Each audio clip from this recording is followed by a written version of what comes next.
hasa kwenye stori zetu za maisha za kila siku. Kuna siku tulikuwa tukizungumza na tukaja kuulizana swali, ni wakati gani mzazi au mlezi anaweza akasema kwenye malezi ya watoto, hapa nimefanikiwa, I did my best, hapa nimefaulu? Ni wakati gani katika maisha? Kwanza nimefurahi vile umeuliza hilo swali la msingi sana. Ni wakati gani mlezi ama mzazi atasema alifanikiwa katika kumwandaa kijana wake ama mtoto wake kuwa katika jamii? Ni wakati gani? Kwa sababu stani tunayo changamoto kubwa sana katika jamii ya leo. Tuna watu tunakutana nao ni waongo, vibaka, walaghai.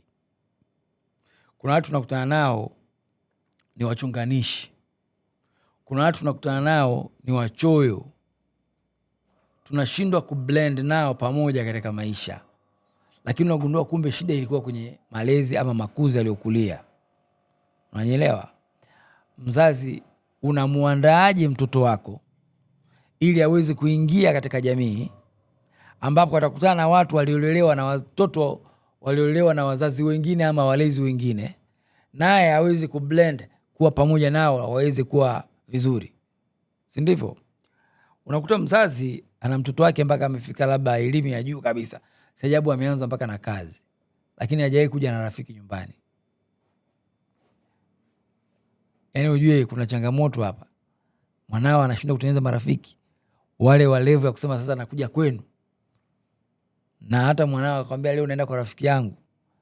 Kuna changamoto hapa, kwa sababu unapomlea mtoto wako inabidi umlee katika mazingira ambayo atakutana na watu asiowafahamu, atawafahamu, ataishi nao. Ataishi nao vipi? Umeelewa?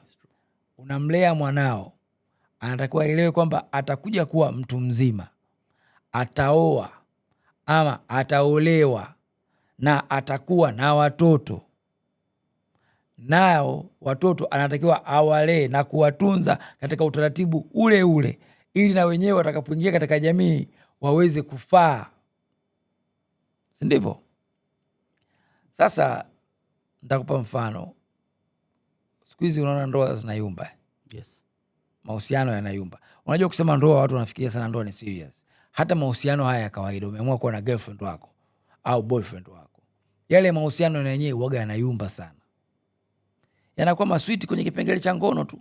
Lakini sasa tukisema tunafanya maisha, tunajaribu kuwa kitu kimoja, mambo mengi yanakwama hapo. Kwa sababu watu wengi hawajaandaliwa kwamba watakuja kuwa na partner in their life. Mzazi anakuwa analea mtoto wake kwa ulinzi mkali, kana kwamba huyu mtoto hatakuja kuwa na partner. Kuna tofauti kati ya kumwambia kwamba wakati bado, lakini swala hili litakuja, na litakapokuja unatakiwa uishi nalo vipi. Sijui kama unanielewa. Yes. Usiwe tu mkali kwamba wanaume ni wabaya ama wanawake ni wabaya. No. Aelewe kwamba kuna moment inakuja atakuwa na rafiki. Sasa mtoto wa kike ama mtoto wa kiume analelewa tu kwa masheria mengi sana. Lakini kwa sababu ni wa kiume, kuna moment atafika atagundua kwamba ni wa kiume, ana mahitaji haya ya kiume, kwamba anatamani kuwa na peace au mwanamke. Na wa kike ni hivyo hivyo, na hata kuwa na uhitaji hivyo hivyo. Lakini vitu vinatokea biologically. Katika level ya malezi amebanwa kwamba asifanye hicho kitu. Ni kibaya. Kinahusishwa na mabaya mengi sana hicho kitu. Si ndivyo? Sasa unafika umri ambao kama ni wa kike anajisikia kwamba anahitaji kuwa na partner ama kuolewa. Na wa kiume anakuta anajisikia, kwa sababu ndo tupo hivyo tulivyotengenezwa, kuwa na mke, umenyelewa. Lakini hakuandaliwa ama hakufundishwa kwamba akikuwa atakuja kuwa na mke au mume. Mzazi wake hakumfundisha hicho kitu. Na kuna wazazi hataki kusikia kabisa hata stori za mambo ya mahusiano wakizungumza na watoto wake. Mtoto anakuja kuwa hawezi kufaana na mwenzie, hakuandaliwa, hakufundishwa hata aina ya uvumilivu ambao unaotakiwa katika mahusiano. kwa sababu mambo hayawezi kuenda smooth tu katika mahusiano ya aina yoyote. Sio lazima yawe yamefikia kwenye ndoa. Kuna siku mtapishana, kuna siku mwenzako atakwambia haiwezekani.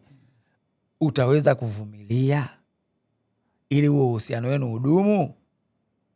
Naelewa ndugu yangu. Kwa hivyo Stani, kwa utulivu kabisa nikwambie ndugu yangu, wazazi wengi hawafaulu huu mtihani. Na ili mzazi uweze kuwa na amani katika jambo lako, jiulize ni wakati gani utasema ulifanikiwa kumkuza mwanao. Umeshamsomesha, ameanza na kazi, ni wakati gani utaamini kwamba ulifanikiwa kumlea mwanao? Kama changamoto tunazokutana nazo mwanao anazo, basi wewe haukufaulu. Mwanao ni kibaka, mlevi kupindukia, mwongo, mvivu, hatimizi ahadi zake, mgomvi, mchonganishi, ujue hujafanikiwa kabisa.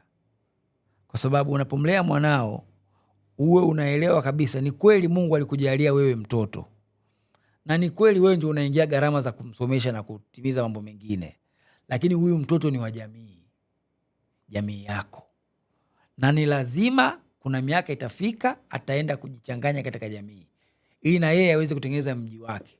Lakini katika hizo hatua za kutengeneza huo mji wake, kuna maisha itabidi ayaishi yatakayomfanya akutane na watu. Ataweza kuishi na watu vizuri? Kuna wimbo mmoja wa kizamani, nafikiri ni wa DDC, unasema nawashukuru sana wazazi wangu. Maanake anawashukuru wazazi wake kwa jinsi walivyomlea. Maanake huko aliko anajiona kama yuko nyumbani na ameweza kuishi na watu. Lakini siku hizi wazazi wengi wamekuwa wachoyo, wanawalea watoto wao kama huyo mtoto atabaki peke yake duniani. Mtoto anakuja kuwa mtu mzima, ana element za uselfish, hawezi kushirikiana na watu wengine. Ni vile alivyolelewa, kwa sababu tu unafikiri kumwambia mwanao asile kwa watu ni utaratibu. Hujampa sababu za kwa nini asile kwa watu. Anakuja kuwa mtu mzima, anaamini hata mtu hataki kushika cha kwake. Hiyo ukiweka katika utulivu ni uchoyo.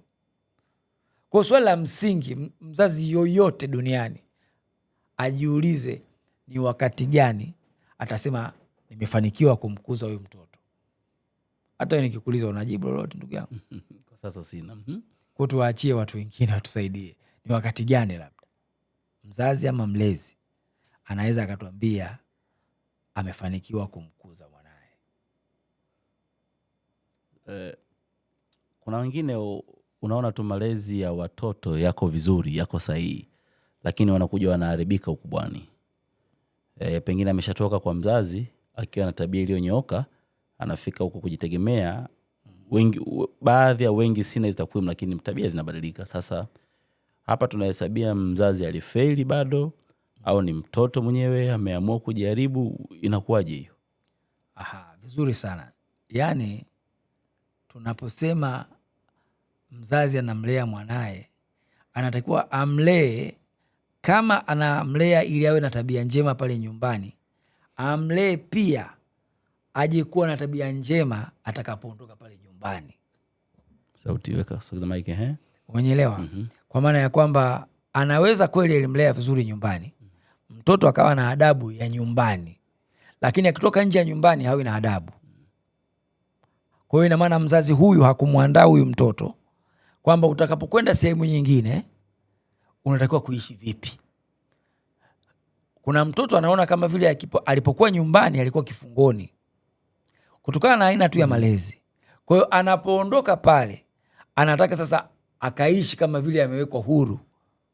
Kuna vitu alikuwa anashinda kuvifanya bila kuelewa kwa nini alikuwa afanyi. Sasa ameingia mtaani anajikuta anavifanya kwa kupitiliza. Ndipo pale nyinyi wengine mnamuona huyu ni changamoto. Umeelewa? Mzazi atakuwa amwambie si vizuri unapokutana na watu ukawa muongo, itakugharimu. Mzazi atakuwa amwambie unapokwenda mtaani usisengenye watu, Unapokwenda mtaani usichukue cha mtu bila kuomba, huo ni uwizi. Unapokwenda mtaani usinyanyase watoto wa watu ama watu ambao unakaa nao. Mzazi atakuwa amjenge na hivi vitu, lakini wazazi wa leo hawajengi hivyo vitu. They are very selfish to their kids. Anamlea mtoto wake ili mtoto wake aweze kujitegemea kama yeye, sio kwenye jamii. Sasa kwa misingi hiyo ina maana kuna wazazi, kuna watoto ambao tunakutana nao mtaani, let's say siwezi kuwaita watoto, ni watu wazima. Wana elimu nzuri, wana maisha mazuri. Yani nadhani kwa watu wanaopenda sana elimu wanaweza kusema natamani kuwa na elimu ya mafanikio kama ya fulani. Lakini deep down unakuta mtu ana elimu kubwa na masters, pengine wana PhD, wamebahatika kutafutiwa kazi nzuri, wamewekwa vitengo vizuri tu, lakini bado nina ukakasi sana na matatizo wanayo yani ya kurudisha nyumbani. Yani bado unakuta watu wanashindwa sana kublend kwenye jamii. Shangaa jamii nyingi zina hiyo challenge. Maana hata siku hizi naona watu wengi wanalalamikaga tuna wasomi ambao hawana faida kwenye jamii. Kwa hiyo mimi nadhani la msingi ni kusema kwamba tunaweza kuliweka mafanikio ya mzazi kwenye kusema hapa nimefanikiwa kwa mtoto ni the moment atakapoweza kublend na jamii na kuleta impact. Naweza mimi nikaliweka hivyo. Ni sahihi kabisa kwamba ameweza kuingia kwenye jamii na akaweza kuchagiza chochote katika hiyo jamii katika maendeleo. Yes. Hata kama ni ustawi wa hiyo society hapo anapokaa, lakini ameweza kuwa ni chanya. Sasa wewe angalia, wengi ni wachoyo. Mimi naita uchoyo kwa maana ya kwamba amelelewa kujiangalia yeye.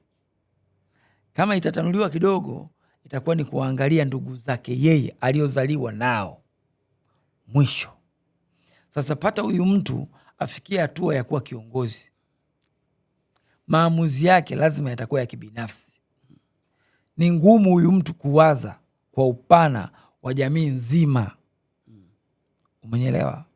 Kwa hivyo hata kama ataweza kuwa kiongozi, anaweza asifanye kitu cha kuwa na impact kubwa katika jamii ya maendeleo. Kwa hiyo pamoja na kwamba kweli amefika pale anaishi vizuri, huyu mzazi hakufanikiwa. Okay. Mafanikio ni pale unapokuwa na mtoto amekuwa mpaka amekuwa kiongozi na mambo anayoyafanya yanafaidisha jamii nzima, kuweza kunyanyua na wengine. Hayo ni mafanikio ya mzazi makubwa sana sana. Okay. Sasa at some point wewe ni mzazi. Okay, labda tutasikia na wengine wanasemaje. Kama mzazi nina, let's say mtu mzima, una miaka 40, 50 au 60. Unamwona mwanao kwamba umefurahi umemsomesha, unafurahi umemweka sehemu, unafurahi ana hela. Nadhani nitatamani kusikia kwa perspective ya mzee. Tutakuja kuitafuta siku tuwe na mzee atuambie, ambaye kwamba kwako wewe unavokaa kwenye kiti sofa, una miaka 60, 70, unamwona mwanao yuko amemaliza shule, ameoa au ameolewa. What is that thing? Kitu kile ambacho kinasema this. Je, unakuta labda mwanao unajua ni selfish, unajua mwanao labda let's say mwanao ni kiongozi wa nchi labda katika nyanda yoyote, iwe ofisi ya umma, iwe ofisi binafsi, lakini unavomuona na kusikia habari zake ni za selfish, za kujilimbikizia vitu. Perspective ya mzazi umriwe inakuaje? Tamani sana tupate ile jawabu. Kama litapatikana kwenye comments hapo chini, kama litakuja kujibiwa na mzee hapa, inabidi tulitafutie wasaa. Ni kweli. Tupate hiyo feedback, maana sisi hatutakuwa na majibu kamili. Hatujafika huo umri. Inabidi utafutie wazazi wawili, wa kike na wa kiume. Waulize. Yes. Watakwambia ni hatua ipo, wanaamini amefanikiwa. Yep. Kutakuwa kuna majibu. Bana, nakushukuru babu. Sio kama kuna jambo la msingi utakao tuongezea hapo? Hamna. Haya basi.